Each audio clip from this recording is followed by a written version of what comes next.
This is my kitchen table and also my filing system.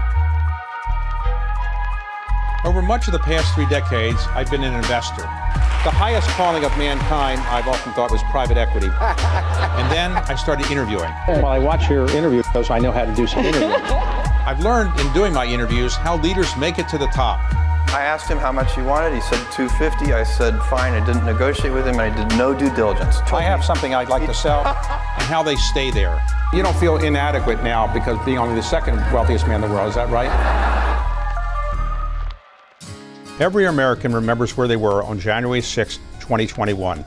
But no American probably was more at the center of attention on that day than Mike Pence. I had a chance recently to sit down with him to talk about the epic events of January 6, 2021, his career as a lifelong political figure, and his current activities.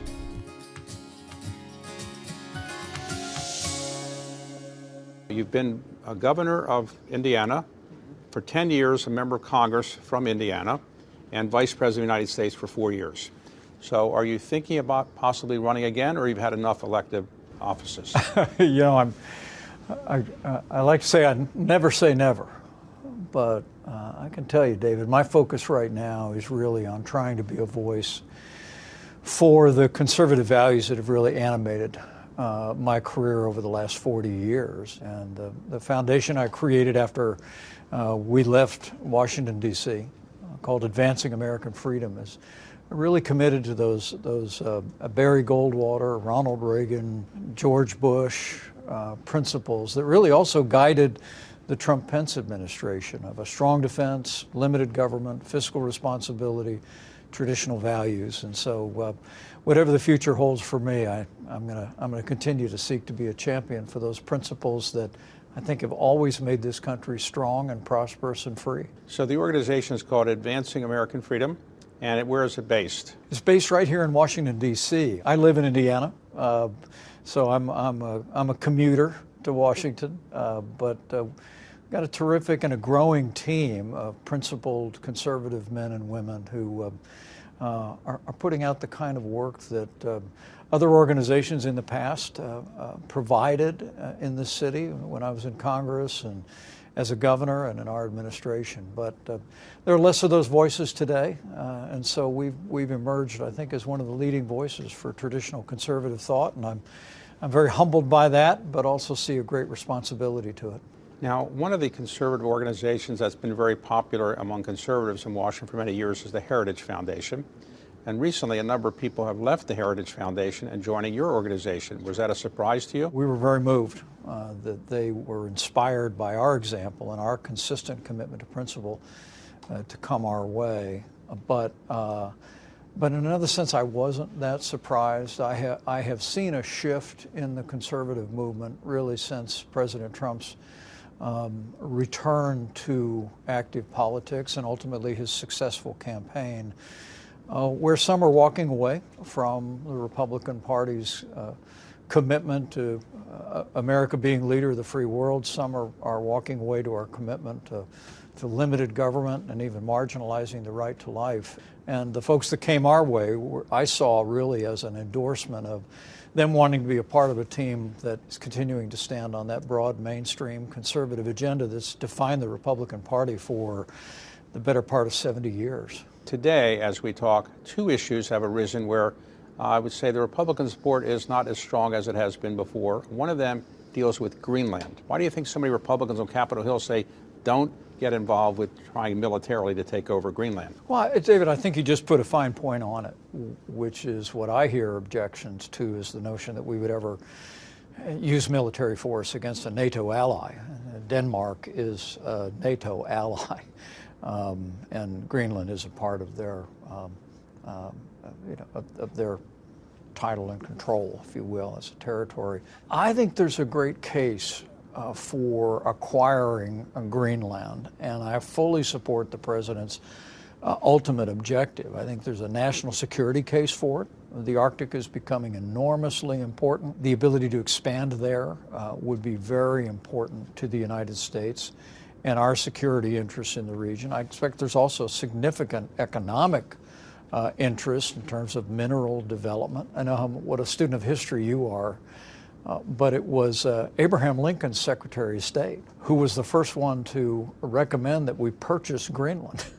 And so it's an idea 150 years in the making. Let's talk about another issue that seems to have divided Republicans a bit, and that's Venezuela. With the effort to take Maduro out, there are many people on Capitol Hill, including some Republicans, who think that a war powers resolution making clear what the president's real ability to do and not do with military troops should be clarified. Do you have any view on Venezuela? Well, when I was serving alongside President Trump, he tasked me to take the lead from time to time in South America. And the president and I were able to marshal some 60 nations around the world to recognize him as the legitimate president of Venezuela. It was one of the disappointments of our first term that Maduro survived the Trump-Pence administration. And so I commend President Trump for taking military action to bring Maduro to justice here in the United States. Our armed forces responded brilliantly, and I think now we have an opportunity to move Venezuela forward toward free and fair elections and a restoration of the kind of market principles that made Venezuela once the second most prosperous nation in our hemisphere. I fully support the president's action. If it was to go far beyond that, if there was a direct military confrontation, I think an authorization for the use of force vote in Congress would be appropriate. But I think at this point, the president has operated fully within his responsibility and authority. Another issue that has, I think, united some Republicans, maybe in opposition to some of what President Trump wants to do, and I'd just be curious if you can comment on it, is the chairman of the Federal Reserve Board. President Trump hasn't been that happy with him, and now there appears to be maybe a criminal investigation of him for cost overruns, supposedly, in the Federal Reserve building as it's being reconstructed. Are you surprised that Republicans on Capitol Hill have said they aren't going to confirm anybody until this issue, to replace Jay Powell, until this issue is satisfactorily resolved? I don't think that the American people want some pristine independence and untouchable Federal Reserve by the elected president or the elected representatives of the American people. I was disappointed to see the headlines about subpoenas having been issued. If there needs to be a review of that construction project, it seems like that should happen in an orderly way. I'm not terribly surprised to see leading Republicans in the Senate, express their concern about that. Let's hold the Fed accountable. The president can express his opinion. I think that new leadership at the Federal Reserve would be good for our economy and good for the country. But I was disappointed to see that development. Let's talk about what you will probably be remembered for the rest of your life. As you know, the events of January the 6th on 2021 will probably be the date that you will always be remembered for, because you agreed to have a vote count and you approved the votes that came in from the states, in effect saying that you had not been reelected as vice president and President Trump had not been reelected as president. And you obviously had a disagreement with President Trump over that. Was that the hardest day of your life because you had to disagree with the president, and also because people were trying to take your life? David, January 6th was a tragic day. But I'll always believe by God's grace that I did my duty that day to see to the peaceful transfer of power under the Constitution of the United States. But it was a difficult day. I don't know if it was the hardest day I've ever faced. The day my dad left this earth was an awfully hard day.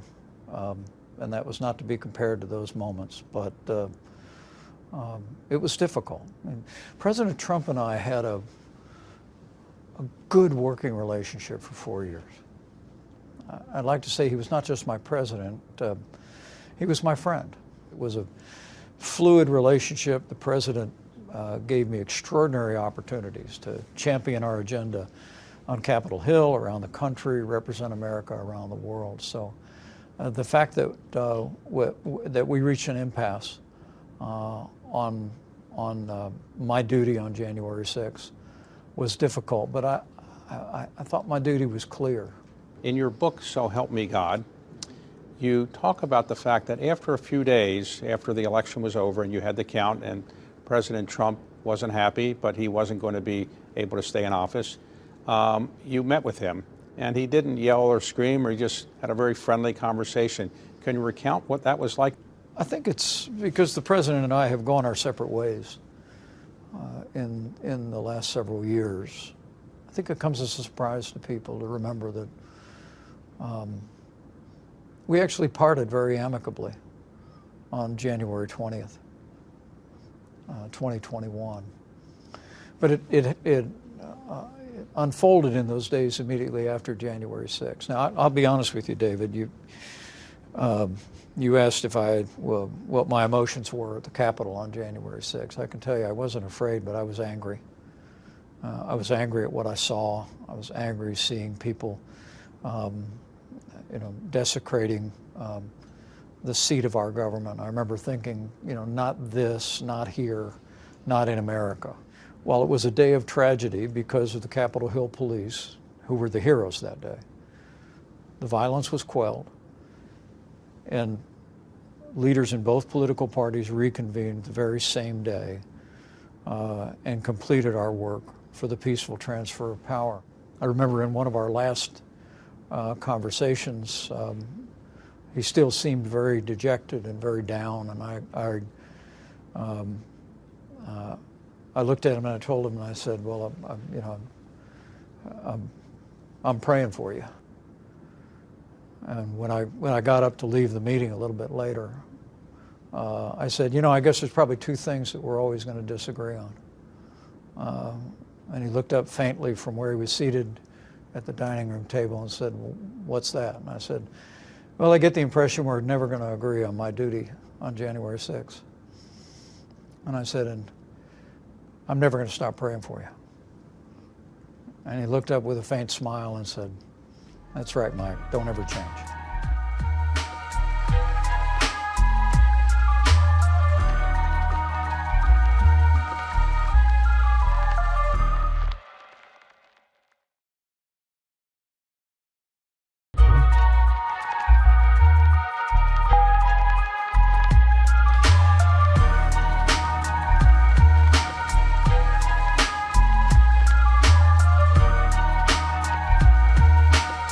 Let's go back to the beginning of your career. You were born in Indiana? I was. What did your father and mother do? Yeah, my dad was a businessman. He ended up running a gasoline station business, about several hundred stations across southern Indiana. Self-made man, lived the American dream. My mom was a second-generation Irish-American. My dad a combat veteran, and I tell people I feel like I grew up on the footstool of the American dream.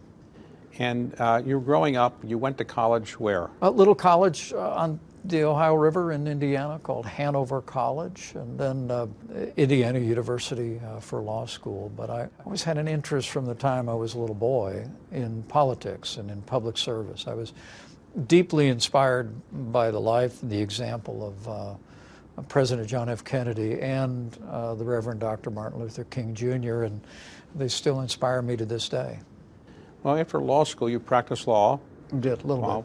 But then you also got a radio talk show, and you became well known for that, among other things. And you were involved in a policy institute in Indiana. And then in 1988, I think you ran for Congress. And did you win overwhelmingly? I did not. We came close, and then not so much 2 years later. All right, so after 88, you lost, Yeah. and you said, well, what's the best thing to do? I'll run again in 1990, and you lost again. I did. So I assume at the end of that election, you said, I've had enough of politics. Well, or politics had had enough of me. I just had a feeling that that dream was gone, the dream of being the congressman from my hometown. So after a gap of 10 years from being an elected, trying to be an elected official, you run in year 2000, you won. I did. So when you got to Congress, was it as good as you thought it was going to be, and was it worth that long effort to get there? It was a great privilege for me and a dream come true. I never imagined I could be governor of the state I grew up in or serve as vice president. But Congress was the dream of my youth, and I'll always consider it to have been, God's grace in my life. First, that I didn't win when I first ran, because I don't think I was ready. But at age 40, after spending a lot of years thinking about what I believed, learning a little bit better how to engage people and communicate, I felt like I was able to arrive in Washington with a clear idea of the vision that I wanted to advance and the values and principles I wanted to carry there from Indiana. So after 10 years in Congress, you decided to run for governor of the state of Indiana. I did. So let's go to how you became vice president. When did you actually realize you were actually a serious candidate, and what was it like when you met him? And you had not been an early supporter of his, is that right? I had not. In fact, the president often would enjoy reminding friends that I had endorsed someone else in the Republican primary. Who did you endorse? Well, as someone in the conservative movement, I felt very drawn to Ted Cruz's candidacy. I said why I was supporting Ted Cruz, but I also commended Donald Trump because it was clear to me that he was making a connection with all kinds of people across the country who had aspirations for restoring our economy and standing for values and standing tall again. And but it was late June when a business associate of his in Indiana, who's a longtime friend of mine and his, called me on the phone. I was walking into the governor's residence in Indiana and said, a friend of mine would like to know if you would like to be considered for the vice presidential nomination. And I was taken aback. So when you got elected vice president, did you enjoy the vice presidency up until the very end? I never lost a sense of awe every day that my motorcade drove me up to the White House, or when I climbed on the helicopters to fly to Andrews Air Force Base to go somewhere around the country, around the world. There was always small town guy from southern Indiana. Grandfather got on a boat, stepped off onto Ellis Island. Dad ran gas stations, and there I was on January 20th, 2017, with my left hand on Ronald Reagan's Bible and my right hand in the air, and took the oath of office to serve as vice president. I never got over it. It was a great sense of privilege. As we said earlier, it didn't end the way I wanted it to, but I'll always be grateful for the privilege and opportunity that President Trump and the American people gave me to serve. What the president decides is the decision. There could be no daylight between the president and the vice president, and I think it's the reason why we accomplished so much in those 4 years.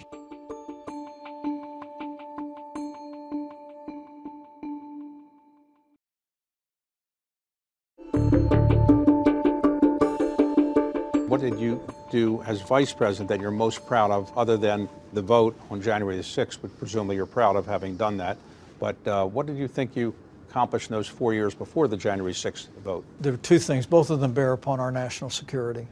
Number one is the president tasked me with giving the first major speech changing U.S. posture toward China.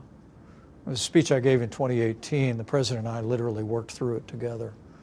And it essentially, I think it started the process that the Trump-Pence administration achieved, which was to change the national consensus on China. It was to say, after years of hoping that economic exchange would result in greater liberalization in China, we essentially put a marker down and said, after years of trade abuses, intellectual property theft, military provocations, human rights abuses, that those days were over. We were going to impose tariffs. We were going to demand that China comes forward. And I'm proud that that posture has been maintained, even through the Biden administration, but now been redoubled with President Trump's new term. Now, President Trump, I think it's fair to say, even President Trump would probably say this, is a bit impulsive at times. and he likes to make decisions pretty quickly by the traditional standards of Washington, D.C. You strike me as a more deliberative type person. How did you moderate or modulate what President Trump did, or did you not try to do that? I did not try and do that. I have a great sense that the role of the vice president is to help the president be successful in the presidency that he was elected to advance. One of the reasons I think we had a very good relationship is that I read something during the transition in early 2017 that Walter Mondale had written. He said in this essay, he said, everyone that comes into the Oval Office is looking for something. They're looking for a decision and to influence a decision. He said, it can't be like that with the vice president. He said, the vice president owes the president his opinion once and in private. Because I would add to that, apart from a moral or constitutional principle, what the president decides is the decision. And sometimes he'd slip and he'd say, what do you think? What do you think? Then he'd say, Mike, where are you on this? And I'd say, let me talk to you later about that. And he'd go, oh, right. Okay. Because he knew what I knew, and that was there could be no daylight between the president and the vice president. And I think it's the reason why we accomplished so much in those 4 years. I didn't ask you about your wife. Was it love at first sight when you saw her on your part and her part, or how did you meet her? Well, it was on my part. She was less impressed. It took a little time. No, I saw her. She was playing a guitar up in the front of a church. I followed her out the back of the church one Sunday morning, and then I walked her out the front of the church about 18 months later. It's been 40 years together, and she is the love of my life. She's an incredible public servant in her own right, and a great teacher, great mom, great grandmother. You were born and raised as a Catholic. And then at some point you decided to become what's known as a born-again Christian and a Protestant. So was that difficult to tell your mother and father that you were changing your religion, and what was their reaction? Well, first, I cherish my Catholic upbringing. 8 years of Catholic school. It's really still a foundation in my life.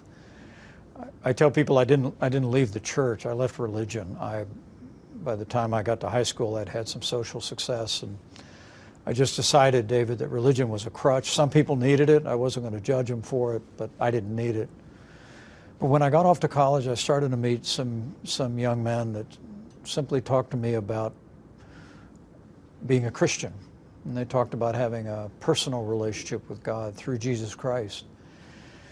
And it set me on a journey my freshman year to really begin to study the Bible and to examine what the Scriptures said. And it was in the spring of 1978, sitting on a hillside at a Christian music festival. It was like I heard the words, "For God so loved the world that he gave his only begotten Son, that whoever might believe in him might not perish, but have everlasting life." I just remember my heart was broken with gratitude for what I believe was done for me on the cross. And I walked down and I committed my life to Jesus Christ, and it changed my life forever. And when you talk about that fateful day in January 5 years ago, David, for me the essence of that, and it's the reason it's the title of my book, is that when I took that oath of office, I believe that I was making a promise to the American people, but also it ended with a prayer, so help me God.